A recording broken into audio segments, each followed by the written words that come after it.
Hello and welcome to the Timeform preview of York's Ebor Festival. I'm Matt Gardner and joining me is horse racing analyst Rory Key. Rory, trust you're looking forward to the week as much as I am. Definitely, it's a great week, isn't it? I think it's an extra buzz in this office, given where we're based. It's always people keen to book days off and get over there. So it's it's definitely one of the highlights of the year, almost, isn't it? In this office. So yeah, absolutely. Yeah. So.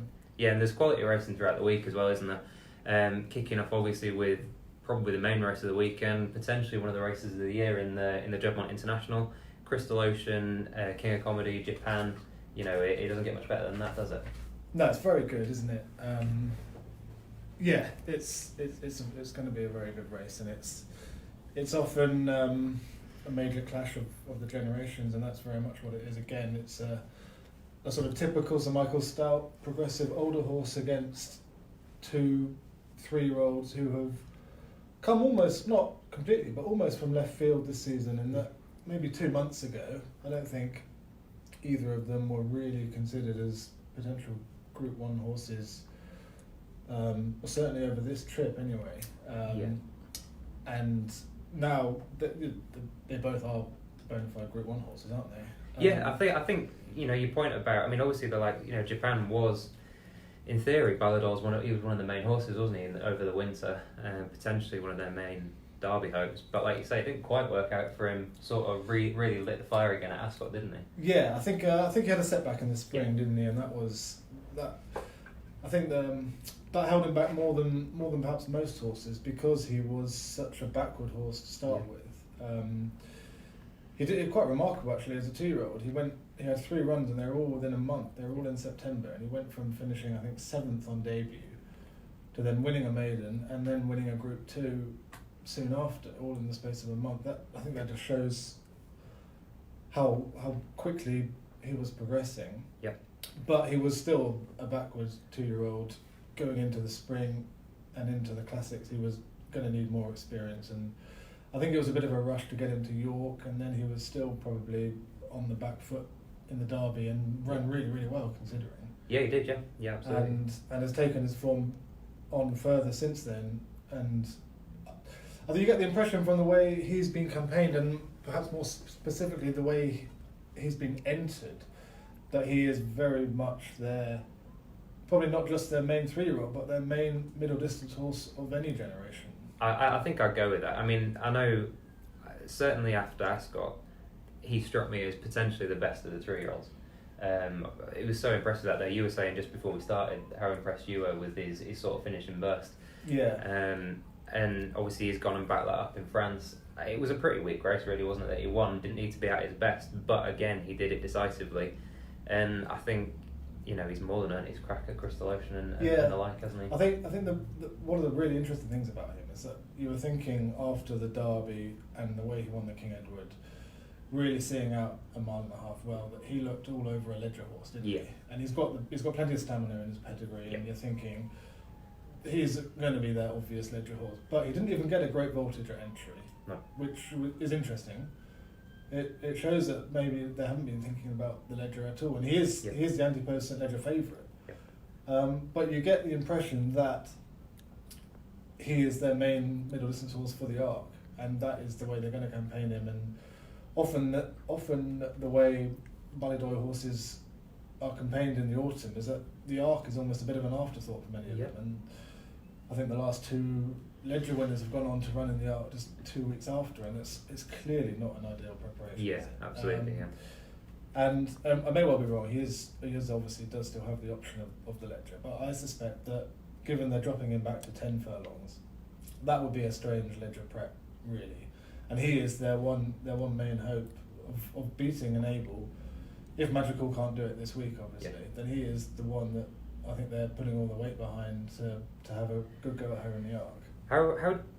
I think what's really interesting about this race potentially as well is the tactic and how it plays out. Obviously, you know, we've talked about Japan and the trip requirements. Crystal Ocean, I think, definitely has not something to prove, but he's definitely got a little question mark against him at 10. Well, we were sat in these very seats, weren't we, before doing the Ascot preview, wondering if he had the pace for the Prince of Wales is. And obviously, given the way that the rain came that week, that was probably very much in his favour over the trip, wasn't it? And I think that's the key. At the moment, ground-wise, we're looking sort of good, potentially even firmer. There'll be good to firm bits in there, I suspect, by Wednesday, yeah. So it's going to, and how it plays out tactically in terms of King of Comedy as well, who's doing the reverse of Japan going up intro. Yeah. If Crystal Ocean, Japan, Circus Maximus as well, obviously has made his name as a bit of a front runner as well, hasn't he? So I almost think that if they try and draw the stamina out of King of Comedy, I sort of feel in a way that might help him. He's one of those horses that he's very on his mettle, isn't he? He's quite free. He did shape really well at Ascot. Obviously, the stamina, I think, I haven't got that many doubts about by Kingman. Lots of them are staying well.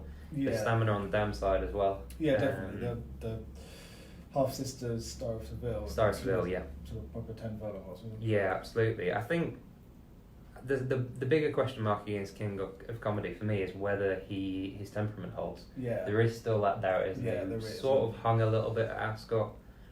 I think he caught the jockey out a bit at Ascot. Yeah. Dettori was on too darn hot, and it was Adam Kirby on board for the first time, and he's obviously a very good jockey, but I think knowing the horse is definitely going to be a help with him, and having Dettori back on, who is just having a remarkable couple of years, but specifically on those sort of tricky horses, he makes them look more straightforward than they probably are.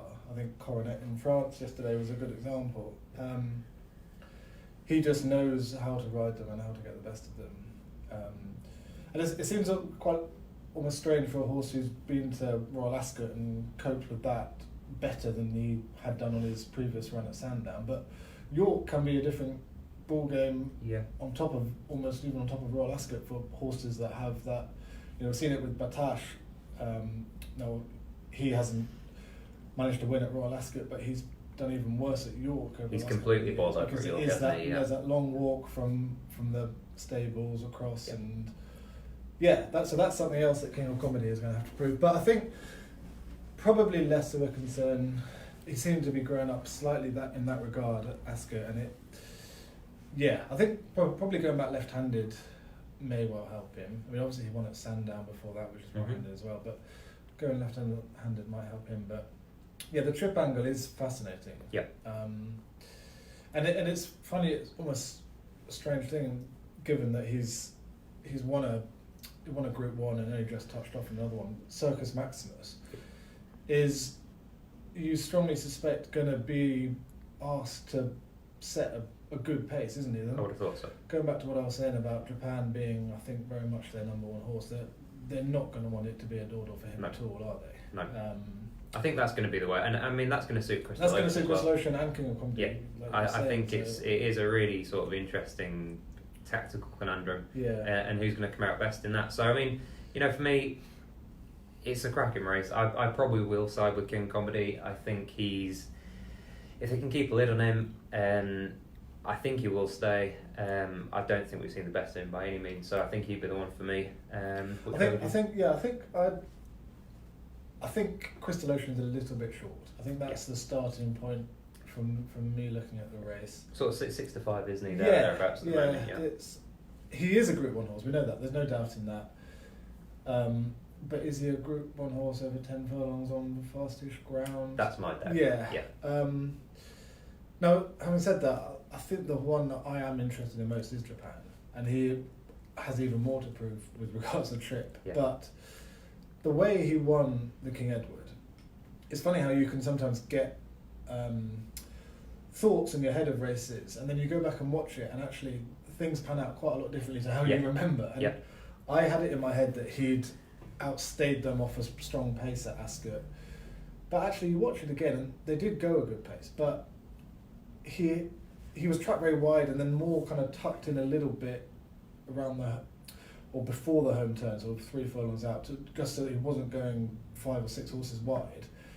And then turning into the straight, he had a lot of ground to make up, and he did it very quickly. He did it in the space of a furlong. He made up 5 or 6 lengths and was clear. Yeah. And I think that's the most impressive thing for me. And even then, in the Grand Prix de Paris next time, he kind of burst to the front and had the race won a furlong out, and then maybe wasn't doing a lot. Yeah. It wasn't as impressive a win, of course, but I think again it was that initial burst of pace that got him into the winning position that was probably the most striking aspect of it. And I think it's 10 furlongs, but it's slightly beyond 10 furlongs. This is at York. It's a slightly extended 10 furlongs. Yeah, and it's like we say, I suspect it's going to be a good pace. I have a feeling that this could be. He made us have the gears for this, and could be a lot shorter for the arc on the back of it. Yeah, I think he's very interesting for the arc actually. I think probably more so than this, given the trip. But yeah, I think he's a very good horse. That he's been kind of parachuted in here. Like I think this time last week, I don't think a lot of people were necessarily expecting him to run here, and he was sort of 16 to 1 shot or something.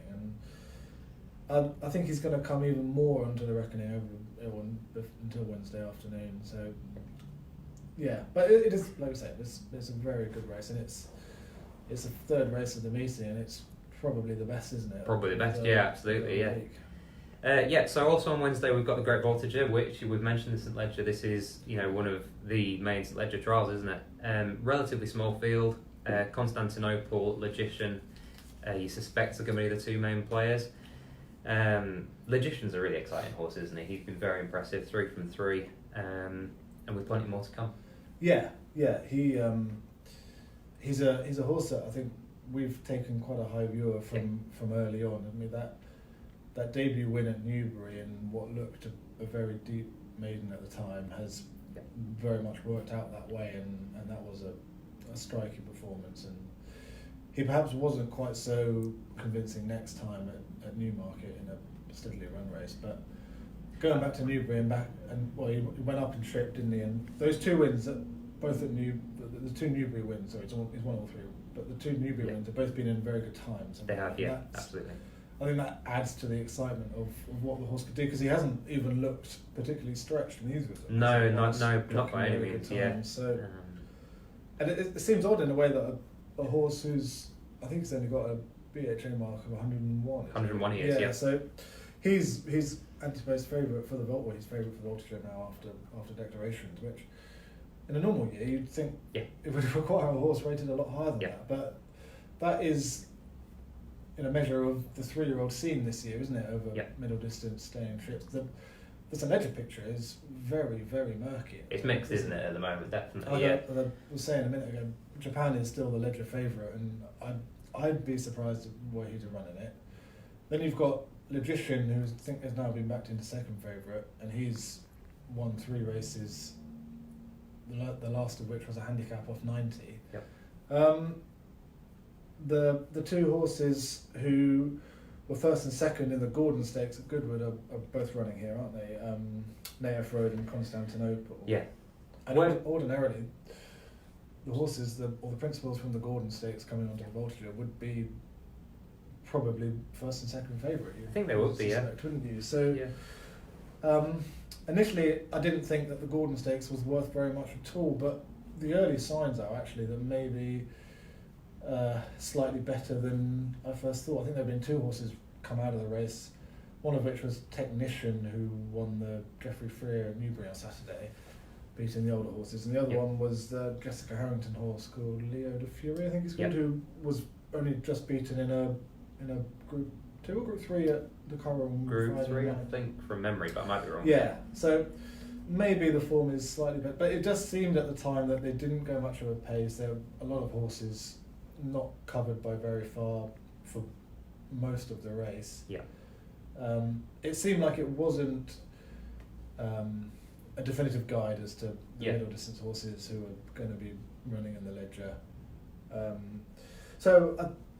Basically we're saying it seems odd, but we think Logician is actually probably the horse to beat here, even though he is taking a big step up in grade, but he's only £3 off the top, which is Constantinople. I was looking at this initially thinking Logician would be the bet, but now the prices, I'm sort of tempted to back Constantinople. I'd forgive him the quirky nature that he showed at Goodwood. I think the track played quite a big part there. He did hint at quirks at Ascot as well, and he's from a family who have shown a little bit of temperament as well.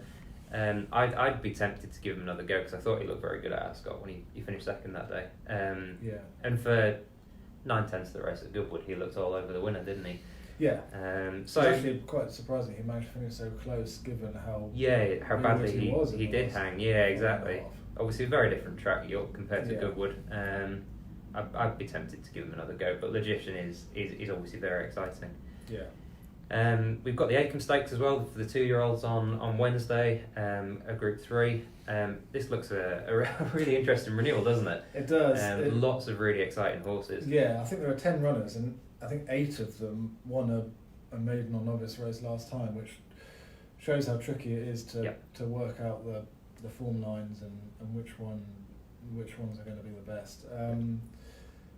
Persuasion, I think it is his top, isn't it, on our figures? He is, yeah. Won the maiden at Goodwood quite impressively, it has to be said, for an inexperienced horse, quickening up in the way he did.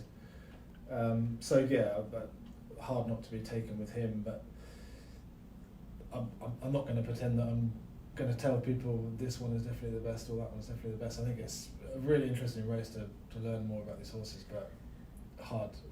Yeah, it is. I mean, the two Persuasion I was very impressed with. The two that I am interested in opposition to Valderrama and Vitology. I thought Vitology was really impressive in Ireland on his sole start. Form was worked out really well. Valderrama for Richard Fahey's 2 bits of form have worked out quite well, and it was a really good time that he recorded last time. I thought he quickened really nicely. He travelled really well. Yeah. So it's really tight, isn't it? I think, it's going to be a strong bit of form either way, but which way it goes at the moment, I'm not entirely sure. No. We'll touch on a couple of other 2-year-old races throughout the week. The Lowther on the Thursday. Obviously Liberty Beach is probably going to be the one to beat in there. Yeah, there's no doubt that Liberty Beach has the best form, and she has looked very good, well, pretty much in every single start. But she's a very quick horse, and she's only run over 5 furlongs so far. The trip is, there's the old adage, isn't there, that if you're going to get 6 furlongs anyway, it's going to be York. I'm not so sure about that myself. Especially if they go, if they do go a good pace, it is going to take a bit of getting for such a fast horse. I'll be honest, I was a bit disappointed they've not rolled the dice and had a go at Lonsdale with her. That would have been fascinating, wouldn't it? That would have been really interesting. You get the impression that she would travel however hard they go. Wouldn't she? She does seem like a very, very strong traveller, a very fast horse. Now, admittedly, I don't think it is a vintage Lowther, so that obviously is in her favour as the standard setter. The one horse that I would consider backing in the race is Wedge Dan. William Haggis's filly, who's only run once. That was only recently at Newbury. But I thought that it was very telling that she'd been left in the Lowther at that late stage. There'd already been 1, if not 2, acceptance stages for the race. She was the only filly, I think, that he had left in the race. And it is a race that both the Lowther and the Gimcrack this week are races that Haggis targets and very much likes to win.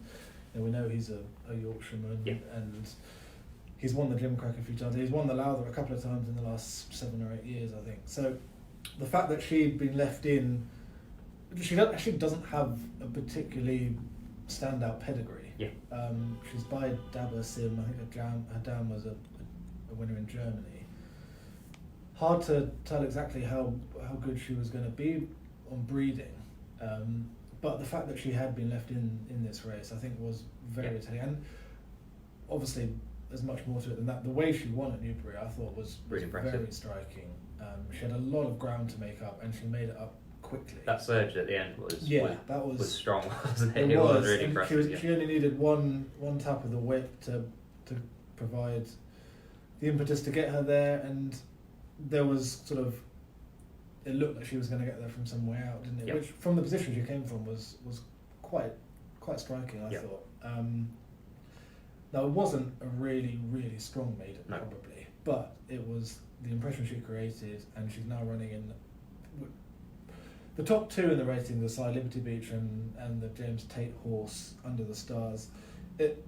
it's quite an open race. It is, yeah. And she's the one horse that is entered up still that has the large P on as well. Yeah. Obviously, a big indication of what you're saying, the improvement that she could have to come. Yeah. Yeah. So she'd be the one horse I'd consider backing in the race. Yeah. Yeah. Yeah, and then on the Thursday as well, we obviously have the main race today, which is the Yorkshire Oaks. Enable, obviously the standout there. It's not quite as easy as Connections It's anticipated it being, is it? Yeah. It's a bit. Imagine they'd be getting a little bit twitchy, wouldn't they? Particularly if they've left something to work on. Yeah. With regards the Arc, the King George was only, what was it, 4 weeks ago?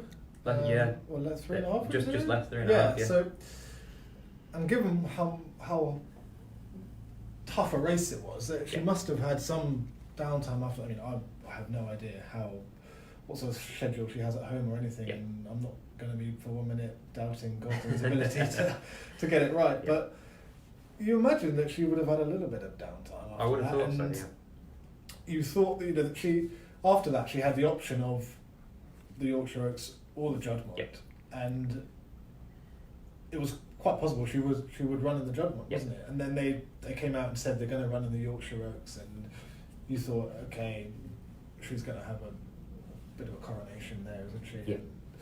And then suddenly Madrigals entered the fray, and I think she's beaten Madrigal 3 times in Ebor, but the last 2 of them have only been 3/4 of the length in the Eclipse. And I think the thing with Magical as well is, she isn't as good as Enable. We know that. No. And she's not even as good as Enable this year. No. Enable obviously not. Going back to her earlier form, she's another step above that. But I think Magical just runs her race almost every time. And if, like you say, if they have left a bit to work on with Enable, if she doesn't quite fire for whatever reason, Magical is, she's going to be tough. Yeah. Definitely. Yeah. She's like you say, she does run to that sort of low to mid 120s figure. Yeah. Virtually every time, isn't she? And there was 3/4 length between them in the Eclipse, and there was the same in the Breeders' Cup Turf last year, wasn't there? But I think certainly Enable is a better horse at 1.5 miles, but Magical is almost certainly, in my mind anyway, a better horse at 1.5 miles as well. Yeah. So it's kind of you have that distance between them in the Eclipse over 10 furlongs. Which one is going to progress more? Which one's going to be more ready on the day? I don't know. I think you could only back one horse in the race at the prices. You could only back couldn't. Yeah, so Magical 7-2 there or thereabouts. She is the bet in the race, isn't she? Hoping in a way, obviously not that you really want to see Enable get beat, but hoping in a way that she doesn't quite fire and you're onto a 7-2 winner. Yeah. Yeah. So it's it's a hard race to well, it's actually quite a simple race to get your head around, I think, from a betting point of view. Are you going to back Magical or are you going to leave the race? I don't think there's any other way you can play it, really. Yeah. Sun Maiden is in there, but given that she's in the same ownership as Enable, is she going to run? Is she good enough is also obviously that's a the big question. She's going to be better suited to this trip than she was in the Nassau, but she does have to find another £10 or so, doesn't she, at least? Larty Dye, is she going to run? Well, I don't know. I don't know the vibes. And is she as good as she was as well? As good as she was last year. Yeah, she started to look a bit tricky, hasn't she? So it is definitely a really interesting race. So it could actually come down to a sort of 3 or 4 horse race, couldn't it? Yeah, could do. Yeah. In which case you'd probably, I think that would swing the balance more towards Enable, given that she is the better horse. Dettori is highly unlikely to leave anything to, she could make the running if. Yeah, definitely. Whereas I think it's harder to see Madrigal making the running. I'd go with that. Maybe they'll have a pacemaker in there. That South Sea Pearl is in the race, isn't she? She may be a pacemaker. It wouldn't be the biggest surprise, would it? Yeah, but how far she'd even be able to lead them, I don't know. Quite, exactly. So it is. It's like we were saying. I think it comes down to, do you want to back Madrigal and probably back a value loser? Or do you just want to leave the race? Yeah. decision for the day, I suspect. I suspect so. If she's, there might be 4-1 on the morning of the race, magical, and depends on the field makeup, doesn't it, to a large yeah. extent, yeah. Moving on to the Friday, we'll touch on the two main races there. Obviously, the Nunthorpe is going to be an absolutely fascinating clash between Batash and 10 Sovereigns. You mentioned Batash earlier. He's bowled over at York in the past. I think he probably is getting a little bit better, isn't he? Generally, as he grows up. I think that's the vibes coming out of the yard and everything, that he is slightly easier to deal with this year. But you could also turn that around and say, has he been quite as electric this year? Is he quite as good as he was? Yeah. Yeah. And it's an interesting one, isn't it? The horse sort of calms down a bit, but does he lose a sort of a tiny percentage of his brilliance on the track as a result? Exactly, yeah. He got sort of widespread acclaim for winning the race at Goodwood again, didn't he? He wasn't as blistering as he's been before. Personally, I wasn't quite as impressed with him as I wasn't might either. be. Yeah, and I think as well. I mean, in theory, York is the absolutely perfect setup for him, isn't it? In theory. Yeah. Whether he, like you say, there's that slight doubt. I mean, he's still, we are talking about a horse who can still run to the low 130s, which is massive. It's a huge performance figure. Yeah. But it's a horse that in the past has been capable of running to 136. He's been rated as high as. Yeah. And it's whether he can quite do that. And I mean, other than 10 Sovereigns, it's a relatively ordinary renewal. You've got 10 Sovereigns who's sort of £5 behind what you have on the ratings, and then you have Mabs Cross, who was fractionally denied in the race last year. And after that, there's a big drop off. There's a chasm between them three and the rest, isn't there? And I suppose that to a large extent, it's going to come down to whether 10 Sovereigns is quick enough. The July Cup to this is a very different kettle of fish. It is, and it's bizarre, isn't it, that he's favourite for the race. Not bizarre now, but given he ran in the Guineas, it's quite a sort of reinvention, isn't it? But I think it comes down a little bit to what I was saying about Japan, and that you have a view of a horse in your mind, or from what you remember of a race, if you haven't sort of properly gone back and watched it. And watching the July Cup again, he's a lot quicker than I seem to recall. Yeah, from I know that. what you mean. One of those where you think, okay, the race is in the balance for 5 of the 6 furlongs, and then he strides away and he's strong up the hill, and he's well on top of the line. He's a strong stayer at 6 furlongs, but he had the race won over a furlong out, actually. And it's potentially the case as well. I think we touched on it pre-Ascot of them potentially trying to turn him into something that he's not, make him into a Guineas horse. I don't think that was ever really on the cards. I mean, no. I just don't think that was even. And maybe he was suffering as a result of that at Ascot. Yeah, potentially, He was still adjusting to coming back to sprinting. It might just have been a below par run for whatever reason at Ascot. But on that July Cup win, he is he's obviously a major player. He's favourite, isn't he? His favourite over Batash, which is, I know it's York, and maybe at another track, Batash might be favourite, but the very fact that he is favourite shows how electric he must have been, and he's the one I think that he could be pretty special indeed, couldn't he? Yeah, I think he's got absolutely bags of ability, doesn't he? I think I'd be more keen on him, I think, if it wasn't York. If it was 5 furlongs somewhere else, and we just know that it is an absolutely lightning 5 furlongs, particularly if it dries up even more towards the end of the week. Yeah. I don't want to put too much of a downer on him, because I'm really positive about the horse. I know what you mean. It's more just a case of whether he can quite act at his best under those conditions.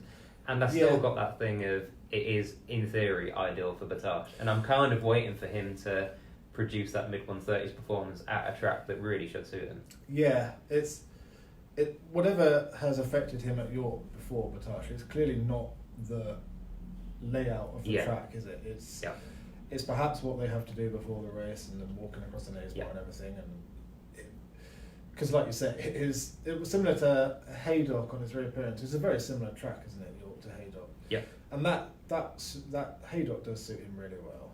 It does, yeah. And obviously Goodwood suits him well. It's sort of downhill, it's very speedy 5 furlongs. But I don't know. I think that this 10 Sovereigns is just a monster in racing. Yeah. Really.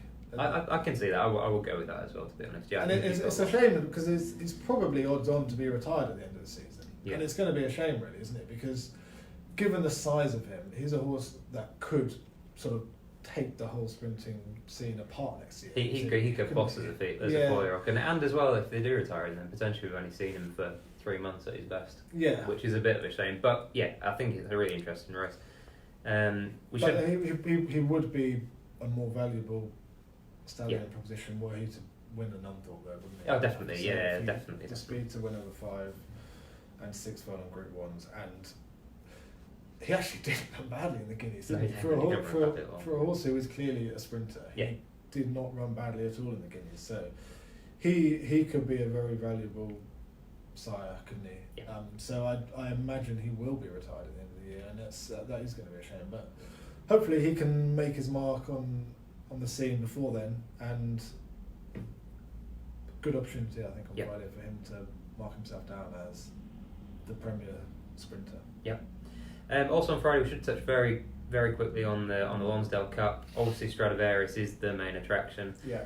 DXB in here again, who he's there. He's had his go against Stradivarius twice now. We've seen horses cross counters had a go as well. There is a new one in here in Falcon 8 for them as well. I think we're clutching at straws a little bit. We are a little bit, I think, now, aren't we? So is it a case of just Stradivarius? I think so, yeah. I think I was on the Ascot preview. I was trying to make a case for getting him beat, and that didn't work out. And there was no beating him at Goodwood at all either, was there? And no. The one thing you could cling on to if you wanted to take him on was that he was workmanlike in the race last year. And it is a very tough schedule for him. It is, yeah. To stay, isn't it? It does come, the Ascot Gold Cup, the Goodwood Cup, and this come in pretty quick succession for a horse running that far, that hard. And it did seem perhaps to tell on him a bit last year, in that he took a while to master the Andrew Balding horse, wasn't it? Who was a second rate stay. The horse in the Qatar colours, I forget what it's called now. Count Yes, that's the one. Who couldn't really have been considered a viable threat beforehand. So that is one thing, but I do think there are the ingredients in here for him, if he is at his best, to produce that big performance on figures that he maybe hasn't quite done yet. Oh no, there's definitely a case of him just knowing what he has to do, isn't there? And certainly if Totori celebrates early again, then he's not going to produce the big figure. No, that's not going to do it. But Southern France, DXB, Falcon 8, all horses that are going to be having a real go, and I think if Stradivarius is at his best, I think potentially there are the ingredients there for him to do that. Yeah. Southern France was second to him here in the Lonsdale Cup. Is he going to run? Is he? Not sure. No, I'm not sure. I think there might have been mention in the RS St Ledger. He won the trial for that last week, didn't he? So that would be potentially another one out of the way. So I think it's very hard to. He has to run way below form to be beaten, doesn't he? He does. And that's it's very hard for us to sit here and say. This horse is going to take a big step forward and be able to run to the level that Stradivarius can. That's not really an option, is it? No. It is going to take Stradivarius running £7 plus below form, probably. For them to beat. Yeah. I'd say so as well. Yeah. You wouldn't have thought that York would really be DXB's track either, would you? I wouldn't have thought so. No. I think the Doncaster Cup has got his name on it, really, doesn't it? It's ideal, isn't it? Yeah. So whether he's going to be quick enough, I don't know. I doubt it. I think it's Stradivarius. I think it's just Stradivarius. Yeah. So we're going from the relatively simple of that race to the highlight on Saturday, which is the Ebor. Yeah. Not only is it incredibly tough at the moment, we're not entirely sure what's gonna run. No. Well, we had the 5 days through today, haven't we? Yep. And given how valuable a race it is, I think if you paid your money to be in up to this point, then it's highly likely you're going to run, really. Yeah, I mean, I think if you are trying to narrow it down, I think you're going to need to be rated 104, 105 to get in. Yeah, which is pretty staggering, isn't it? Which is pretty staggering, yeah. But I think, for an anti-post bet, if you're looking 100, 101, there's a fair chance you're not going to get a run. Yeah. So I'd probably swerve those for the time being. It's funny because often the barometer for these big heritage handicaps is how many horses running they're rated over 100. It's kind of quite a good guide as to how good a quality a race it is. But this year they're all going to be way over that, way over it. Yeah. We've got King's Advice who heads the market. There's been a couple of tips for him in the comment section on Facebook. He's had an absolutely stonking season, hasn't he? It's been staggering, hasn't it? 71, I think, the first win. When he came over from France, and he's now 4 stone odds higher and still winning the same way, isn't he? He hasn't won any of them by particularly far. No. He just loves to win, basically. He's tough as anything, isn't he? £4 penalty after Goodwood. He's favourite. I mean, I think he's short enough, isn't he? But you're gonna see him running another big race, aren't you? I mean, it's funny this, because you look at, ordinarily when you're discussing a handicap, you're thinking in terms of how much in hand of a horse's mark does a horse have, and to win a big heritage handicap like this, you're thinking they need to have basically be at least £8 or £10 ahead of their BHA mark.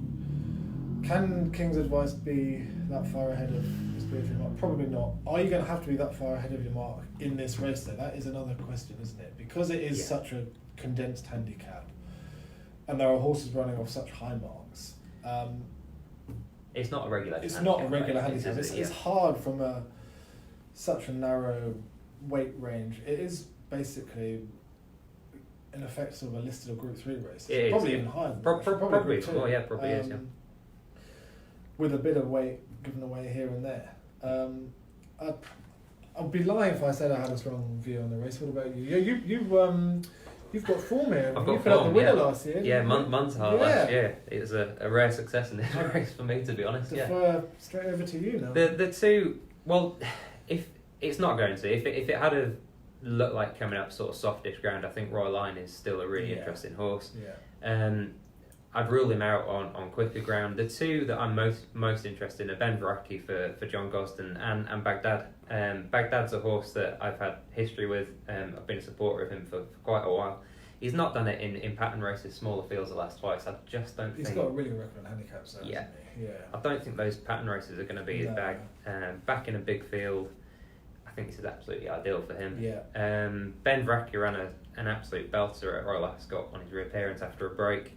When he was just behind Baghdad. Just behind Baghdad, yeah. I mean, narrowly touched off. Disappointing at Newmarket last time, but I think there's a fair chance that came too soon. I suspect that is quite easily forgiven, that one, isn't it? And you look at him physically as well, he doesn't... It's a bit of a throwaway statement, but he doesn't look like the sort of horse that's going to take runs quickly. No. He's massive, isn't he? For want of a better word. Yeah, there's no better phrase really. He's a big lad, and I do think this... lots of people say that York's a front runner's track, and I think it's a very fair track, but in a way, the evidence almost suggests that it is an advantage to be held up sometimes in these big fields. Given the way that he is often ridden, chances are it's going to be a good gallop, given how competitive it is. I think this could just really suit him, and I think around the 12-1 mark, about a horse that we potentially haven't seen the best of yet. I think Ben Veracki, for me, would be the most interesting in the race. Yeah, I think there's a chance that he is sort of properly cottoned onto, isn't he? If Dettori rides him, I don't know if that's... I suspect probably will. Probably will, yeah. And if Gosden and Dettori have a good week, I think there's a chance that he could be handling for favouritism on Saturday. I suspect he's 12-1 at the moment. I suspect he could go off very close to favourite. The one I've actually backed a horse. Having said I don't have a strong view, I have backed a horse in the race, and that is Raymond Tusk, who has one or two very eye-catching bits of form. I think he won a Group 2 in Italy at the end of last season, which has actually made life tough for him this year because he's had to carry a Group 2 penalty for that in the Sagaro Stakes when he ran quite a nice race behind DXB. He did, yeah. Giving DXB weight. That was on the ratings, I think, on the figures, that was a very, very good run. It was a big run, yeah. And then I thought he ran really well in the Aston Park Stakes, I think it was at Newbury, which was a really strong bit of form. He actually ran really well there as well. He sort of quickened to the front and briefly looked like he might steal the race, but that was a race that was won by Crystal Ocean. Raymond Tusk finished a place ahead of Piv One, who won the John Smith Cup. Yep. 2 starts later. Yep. And there was another horse, Red Galileo, was it? Back in the field, who went on to win a listed race at York next time. So that has actually proved a very good bit of form. And then he ran in the Ascot Gold Cup, and they rode him very patiently. It's exaggerated weight. Wasn't it? That didn't work out on the day. But I suspect that he's only 4 and he only made his debut last year, so he didn't run as a 2-year-old. I suspect he's a horse with more to offer, and I suspect they've aimed him at this race ever since the Gold Cup, really. Given he's owned by Midland Park, who basically like nothing more than a big winner at York, and given his profile and the way some of that form is working out, I think there's a case to be made for him at sort of 20 to 1 plus. Yeah. But like we were saying, it is such a compressed weight range that it's very hard to rule horses out, really, isn't it? It's really tough, yeah. Well, I think we've been through the main races of the week. We know you back Raymond Tusk there. Sounds like you're keen on Japan. Yeah, I've very much come around to Japan. I'd be lying if I said it was going to be a really big betting weight for me. And there's not a lot of strong fancies. It's more sort of top class racing that I'm really excited to watch and get into. And what about you? What would be your strongest? Yeah, I think Ben Verrecki in the Ebor, and I think King of Comedy. I've really sort of come around to thinking this is going to be his day, and we are going to see that big performance that he's often threatened. So yeah, they'd be the 2 for me. But yeah, like you say, really looking forward to the week. Yeah, we've been through the main races. Hopefully we've found a few winners as we went, and hopefully you have a profitable week. Yeah, have a good week, everyone.